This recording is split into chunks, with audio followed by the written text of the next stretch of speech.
Hai guys, apa kabar kalian? Halo, Halo, Mulai Halo, semangat ya. semangat dong. semangat. oke lah. Hari Gak boleh ini begitu, Timi. apa? Hah? Gak boleh begitu, harus semangat. Oke, Iya oke, nih, oke lah, oke. yang puasa aja pada semangat, masa lo nggak semangat? Yoi, betul. Nah, Mohon hari maaf, mohon ini maaf. gue pengen ngajak kalian bahas ini nih, pidatonya Presiden US Donald Trump. Kalian pasti pada udah tahu lah ya beritanya, soalnya kan nih viral banget. Berita yang mana Yang nih? mana? Dia Banyak. Setiap omongan dia tuh selalu viral. Tapi ini yang lumayan relevan sama yang kita kerjain sehari-hari sih. Pidatonya dia di tanggal 23 April kemarin, dia itu ngomong tentang teorinya dia tentang cara membunuh coronavirus dengan menginjeksikan disinfektan ke dalam tubuh atau ke dalam paru-paru. Terus yang kedua dia juga bilang kalau sinar ultraviolet itu kan bisa membunuh virus. Nah, gimana kalau kita bikin treatment dengan menyinari tubuh kita dengan sinar UV supaya virus corona mati. Nah, ya udah. Jadi mari kita bahas satu-satu. Jadi sebelum kita cek fakta apakah benar teori yang dikemukakan Trump ini, mungkin ada baiknya kita tahu dulu deh desinfektan itu apa sih? Felix mau bantu jelasin? Coba gue jelasin ya. Kayak sebenarnya disinfektan itu apapun, kayak senyawa apapun yang biasa digunakan untuk membunuh mikroorganisme. Sebagian besar pada benda mati, jadi permukaan, misalnya kayak meja lu atau mungkin ke wastafel gitu kan buat bukan kayak senyawa kimia buat cuci wastafel atau WC gitu kan, yang bisa Biclean, Wipol. Nah itu termasuk disinfektan karena dia bisa ngebunuh mikroorganisme tersebut. Cuman even kalau disinfektan pun itu bisa beda gitu ya, apapun yang bisa pakai buat jadi disinfektan kayak Biclean pemutih bukan berarti itu bisa dipakai untuk permukaan kulit. Misalnya kayak Dettol tuh masih bisa buat permukaan kulit, hand sanitizer bisa. Cuman disinfektan itu belum tentu bisa buat kulit. Jadi nggak selalu aman untuk jaringan hidup, untuk permukaan kulit, apalagi untuk diminum gitu kan. Nah itu perbedaan kasus lagi, itu udah kayak termasuk obat jadinya kan. Emang senyawa apa sih yang ada di dalam desinfektan itu yang bisa membunuh virus? Jadi, gue bantu jawab ya. Disinfektan tuh sebenarnya ada banyak tipe sih, tapi gue mau ngambil contoh aja, satu untuk disinfektan, satu untuk antiseptik. Kalau di lab, dan yang paling banyak kalian temukan sebenarnya di household itu, di rumah tangga adalah Biclean, Beecher, atau dia senyawa kimianya sebenarnya mengandung klorin ya. Nah, klorin ini kenapa dia bisa mendisinfect? Karena dia itu dia bisa, sebenarnya mekanisme of action-nya belum terlalu jelas sampai saat ini, cuman dia diperkirakan itu bisa menyebabkan kerusakan DNA, bisa menghambat protein sintesis, menurunkan uptake oksigen, banyak hipotesa kenapa klorin itu bisa mendisinfect permukaan gitu. Nah, kalau antiseptik sendiri, contoh yang paling gampang itu alkohol yang ada di hand sanitizer kalian. Itu cara kerjanya dengan merusak protein gitu. Nah, tapi yang perlu di note itu adalah mereka kerja nggak spesifik gitu. Kayak mereka punya merusak protein, merusak DNA, tapi dia nggak bisa mendifferentiate membedakan apakah ini DNA orangnya, DNA virusnya, DNA bakterinya, atau siapa gitu. Kan? Jadi senyawa-senyawa ini mentarget membabi buta ya, kalau misalnya yang bisa merusak DNA ya dia nggak bisa bedain DNA inangnya kah, apa DNA virusnya kah. Kalau protein juga dia nggak bisa bedain ya, mana protein virusnya, mana protein inangnya gitu ya. Iya, dan itu juga makanya konsentrasi dari disinfektan dan antiseptik tadi itu menjadi penting. Sebenarnya klorin itu memang, dan alkohol itu memang disinfektan dan antiseptik yang bagus, itu udah teruji. Bahkan di air minum kita itu ada sedikit persen klorin, tapi dengan konsentrasi yang aman bagi tubuh.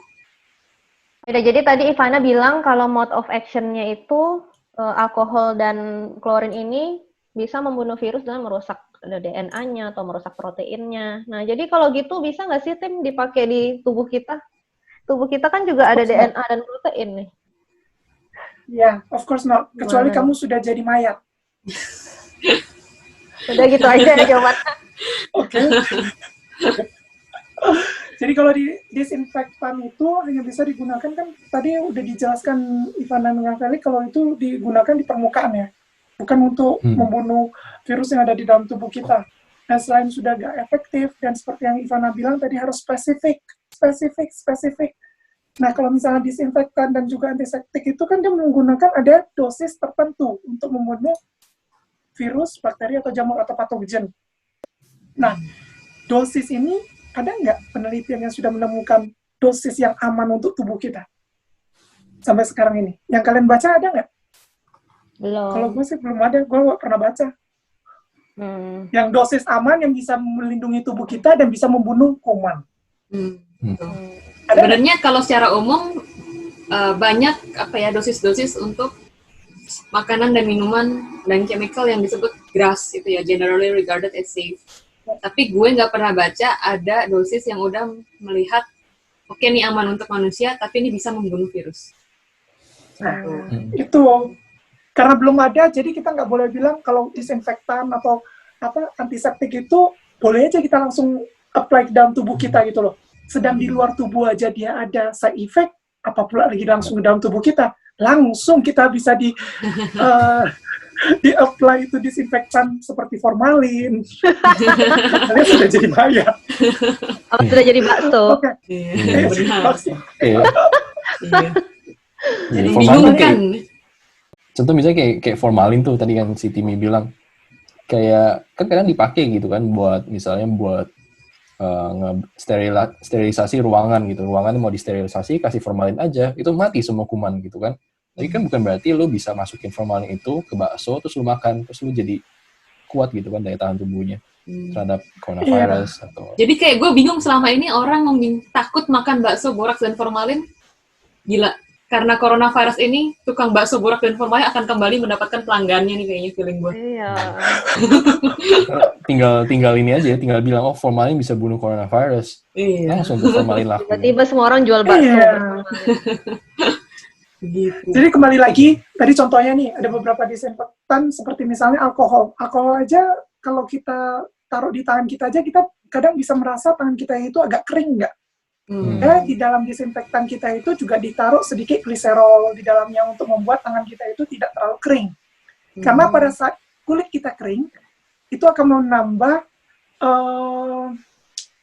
kesempatan dari patogen itu untuk masuk ke dalam tubuh kita, karena barrier kita kan rusak.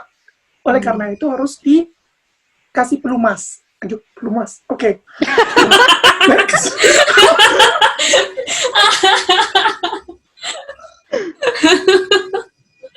Apa sih Tim otaknya? Iya. Pikiran kotor ini. Kok kotor sih gini? Pelumas kan bisa aja oli. Ya. Terus gue yang kotor ternyata pikiran gue yang kotor. Nah itu ada seperti itu kan alkohol. Nah contoh alkohol aja di luar aja itu bisa membuat kulit kita kering. Bagaimana contohnya kalau kita itu minum alkohol ke dalam tubuh kita? Walaupun orang barat itu biasanya minum alkohol ya. Nah kamu kan bisa merasakan tuh waktu minum alkohol aja itu kalau orang barat ya. Saya nggak minum alkohol jadi saya nggak tahu. Tapi kalau minum alkohol itu langsung terasa kering gitu loh tenggorokan kita. Karena dia Dehydrate. Berarti air kamu tuh keluar gitu loh. Oleh karena itu sebenarnya itu tidak begitu bagus. Kalau kita langsung minum gitu. Itu contohnya. Lalu yang kedua, kita contohkan lagi kayak yang tadi udah dicontohkan Ivan dan Rafael itu formalin. Ya kan? Para formaldehyde. Ya itu formalin itu apa? Formalin itu untuk pengawet. Ya, satu-satunya yang digunakan untuk mengawet yang menggunakan pengawet apa? Mayat. Apa lagi? Bakso. Lu lagi lapar ya, Tim? Lapar gue. Gue lapar. Nah, itu contohnya nih. Formaldehyde itu walaupun masih contradicting ya. Katanya itu bersifat karsinogenik, ada juga yang enggak. Tapi intinya deh, contohnya waktu kita melihat orang yang disuntik formalin aja, kita kadang bisa pusing, bisa mau muntah, karena baunya itu loh, sangat mengganggu. Apalagi itu kamu mau suntik ke dalam tubuh kamu. Make sense nggak? Ya, lalu kita contohkan lagi, contohnya apalagi ya, klorin deh, klorin. Pemutih. Pemutih baunya gimana sih? Bau kan pasti. Bau kan? Iya, bau. Masa kamu mau menginjek diri kamu dengan klorin pure atau pemutih? Apa yang terjadi? Tidak bisa membersihkan dosa-dosa kamu. Wow. Wow, itu emang nggak bisa. Iya, yang penting intinya. Yang ada membersihkan kamu dari muka bumi ini. Iya. Yang penting disinfektan. Kamu harus ingat bahwa dosisnya yang kita pakai di luar itu pun itu sangat rendah kadang. Bukan yang pure langsung dipakaikan di tangan kita. Karena tangan kita itu juga terdiri dari sel. Dan dia juga harus terlindung dong. Nggak mungkin kita pakai desinfektan yang merusak sel, merusak barrier kita. Apalagi di dalam tubuh kita langsung minum. Mungkin nggak? Pikirkan sendiri jawabannya. Gitu, kalau gua ya, Jen. Penjelasan gua.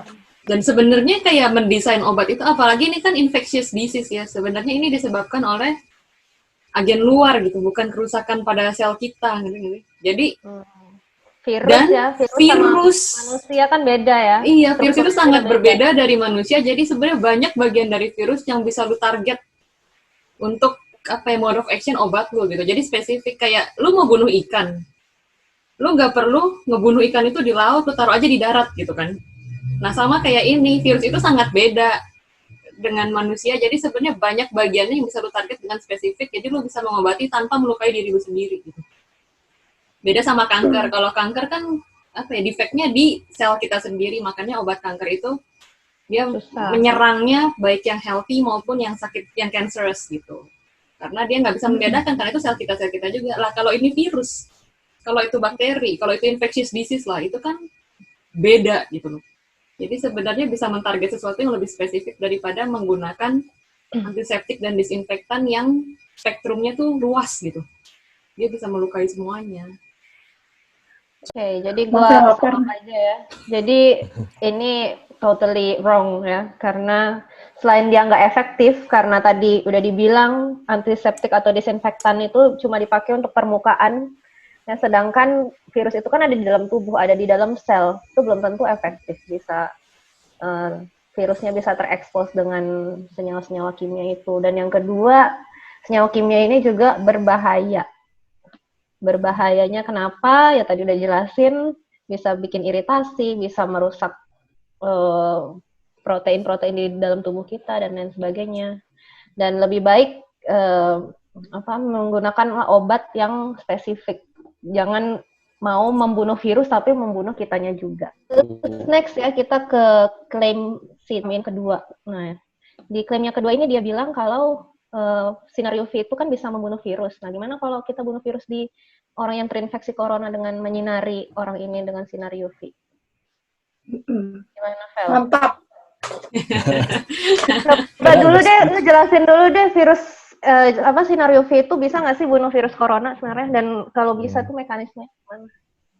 Lagi agak speechless kadang ya dengerin lagi gitu ya statement itu. Jadi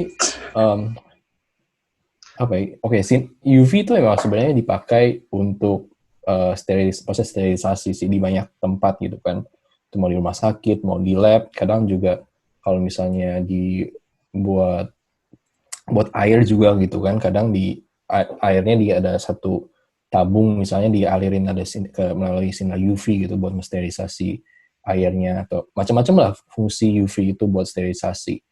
Jadi secara teori bisa aja gitu kan membunuh virus, tapi kan pertanyaannya ini sekarang yang dilontarkan oleh Trump itu kan pemakaian sinar UV ke manusia, bukan cuma di luar tubuh manusia, tapi juga di dalam gitu.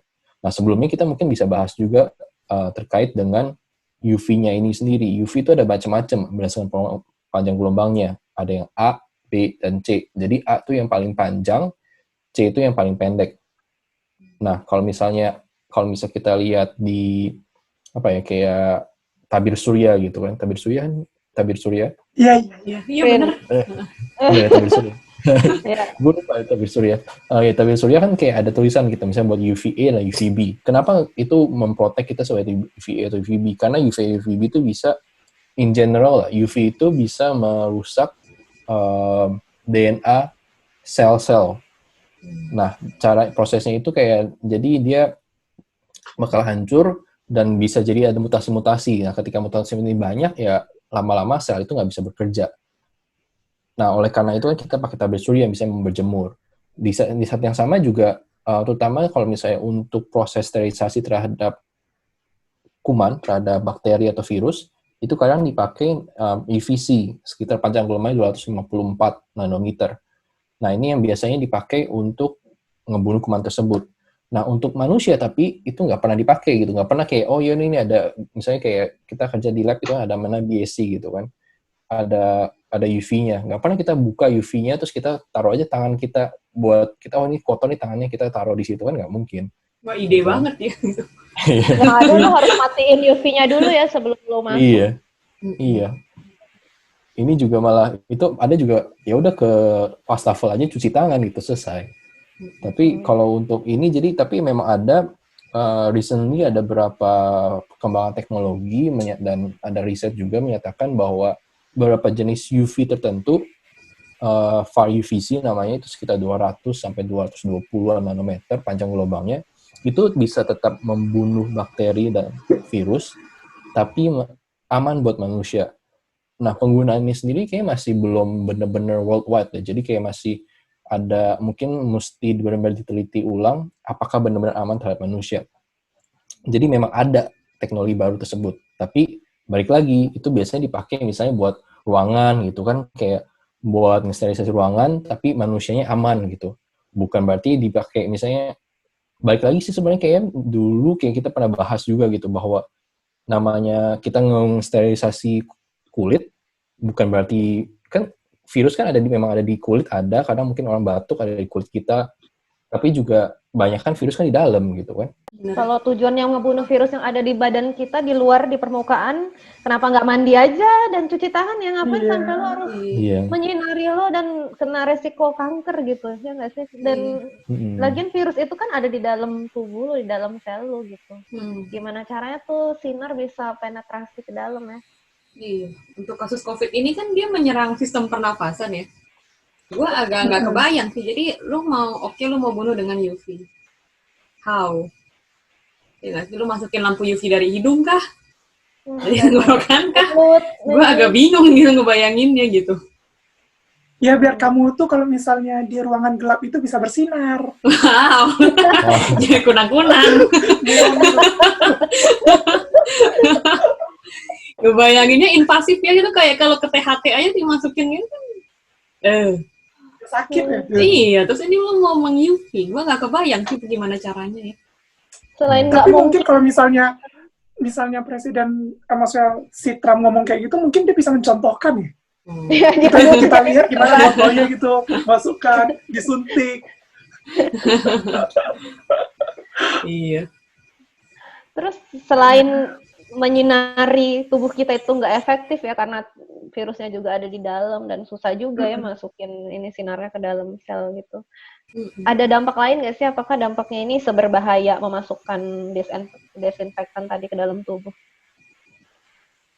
Ya, sebenarnya mirip-mirip sama yang tadi si disinfektan kan, karena UV ini bekerja spektrumnya dia umum, dia nggak mendifferentiate, dia intinya merusak DNA semua yang terkena dia UV light-nya. Dan kalau itu misalnya sel kita terkena UV light, mutasi, itu sangat potensi jadi kanker gitu. Dan itu kan makanya yang tadi Felix bilang, pakai tabir surya melindungi dari UV supaya kita nggak kena kanker kulit. Nah, kok ini ide banget mau UV diri sendiri. Padahal selama ini lu pakai tabir surya buat apa? Buat menghindari UV. Ya, padahal sebelum ada corona tuh orang pada takut sama UV, pakai sunscreen, terus takut sama formalin, nggak mau makan bakso berformalin. Tiba-tiba sekarang orang pada Gue mau Ramai, UV diri sendiri, gue mau makan bakso formalin. Wow, dunia berputar. cara adaptasinya. Iya. Oke deh, ada tambahan lagi nggak, Vel atau Timi? Tapi paling, tadi yang balik lagi tentang UV, ya itu sih, even kalau misalnya tadi yang teknologi yang gue bilang gitu kan, ada far UVC itu bisa dipakai untuk membunuh bakteri atau kuman dan aman untuk manusia, itu kan untuk surface. Balik lagi, nggak tahu, kita hampir nggak tahu sama sekali gimana caranya bisa membawa sinar tersebut ke dalam tubuh kita gitu kan.